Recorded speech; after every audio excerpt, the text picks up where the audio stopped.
नमस्कार दोस्तों, आज हम लेकर आए विशेष डॉक्यूमेंट्री राहुल गांधी अडिग यात्रा विरासत से नेतृत्व तक। ये है उस शख्स की पूरी कहानी जो भारत के सबसे प्रतिष्ठित राजनीतिक परिवार में जन्मा, 25 की पहचान बनी, निजी त्रासदियों, निरंतर संघर्षों और देश की उज्जवल भविष्य के लिए अटल समर्पण से बचपन की परछाइयों से लेकर प्रधानमंत्री बनने तक की साहसिक सपने तक हम खोलेंगे हर अध्याय, व्यक्तिगत, पेशेवर और राजनीतिक अध्याय। आइए देखें कैसे राहुल गांधी का जीवन धैर्य का मिसाल है और क्यों उनका रास्ता भारत का कल बदल सकता है। राहुल राजीव गांधी का जन्म 19 जून 1970 को दिल्ली के होली फैमिली हॉस्पिटल में हुआ। उनका जन्म हुआ ऐसे परिवार में जिन्होंने आधुनिक भारत का रास्ता तय किया है। उनके पिता राजीव गांधी भारत के सबसे यंग प्राइम मिनिस्टर रहे। उनकी माता सोनिया गांधी भारतीय राष्ट्रीय कांग्रेस की सबसे लंबे समय तक अध्यक्ष रही।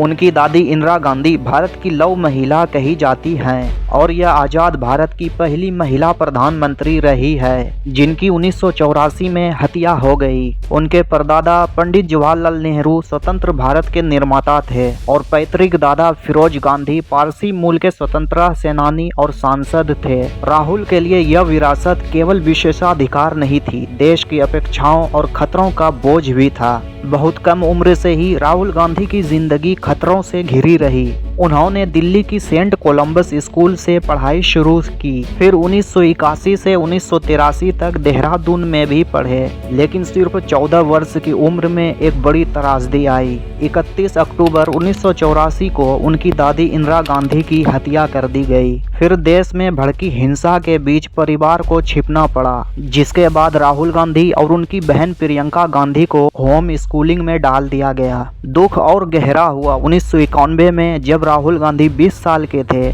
और हार्वर्ड विश्वविद्यालय में पढ़ रहे थे। उनके पिता श्री राजीव गांधी की तमिलनाडु के श्रीपरम्बदूर में एक जनसभा को संबोधित करते हुए आत्मघाती हमलावरों ने उनकी हत्या कर दी। इसके बाद राहुल गांधी को सुरक्षा कारणों से अमेरिका के लॉरेंस कॉलेज भेजा गया, जहां उन्होंने 1994 में स्नातक की डिग्री प्राप्त की। इसके बाद 1995 में इन्होंने कैम्ब्रिज यूनिवर्सिटी के ट्रिनिटी कॉलेज से एमफिल की डिग्री विकास अध्ययन में ली, जिनमें उनके शोध का केंद्र भारत जैसे विकासशील देशों की आर्थिक चुनौतियां थी। राहुल निजी जीवन में हमेशा संयमी रहे हैं। वह स्कूबा डाइविंग और मार्शल आर्ट में रुचि रखते हैं। वह कहते हैं, हिंसा मेरी दादी और पिता को छीन लिया, लेकिन उन्होंने मुझे करुणा सिखाई। इन निजी त्रासदियों ने उनके भीतर वंचितों के लिए गहरी सहानुभूति उत्पन्न की। कैम्ब्रिज के बाद राहुल गांधी ने राजनीति से दूरी बनाकर लंदन के मॉनिटर ग्रुप में प्रबंधन सलाहकार के रूप में काम किया और 2002 में वे भारत लौटे। इसके बाद bank of services private limited नाम की टेक्नोलॉजी आउटसोर्सिंग कंपनी शुरू की, लेकिन राजनीति उनका बुलावा था जिन्हें वह टाल नहीं सकते थे। 2004 में वे 33 साल के उम्र में राहुल गांधी अमेठी से लोकसभा चुनाव लड़ा और शानदार जीत दर्ज की। अगले दशक में उन्होंने गृह और विदेश मामलों से जुड़ी संसदीय समिति में काम किया और 2007 में वे कांग्रेस पार्टी के महासचिव बने और उन्होंने भारतीय युवा कांग्रेस और राष्ट्रीय संघ छात्र में करोड़ों युवाओं को जोड़ने के लिए आंतरिक चुनाव प्रक्रिया शुरू की। 2013 में वे कांग्रेस के उपाध्यक्ष बने और 2017 में अध्यक्ष। उन्होंने किसानों, महिलाओं और भ्रष्टाचार विरोधी मुद्दों को उठाया, लेकिन 2014 में कांग्रेस को सिर्फ 44 सीटें मिली और 2019 में उन्हें अमेठी से हार का सामना करना पड़ा। हालांकि उन्होंने केरल के वायनाड से जीत दर्ज की। इसके बाद उन्होंने कांग्रेस के अध्यक्ष पद से इस्तीफा दे दिया। 2022-23 में उन्होंने भारत जोड़ो यात्रा शुरू की।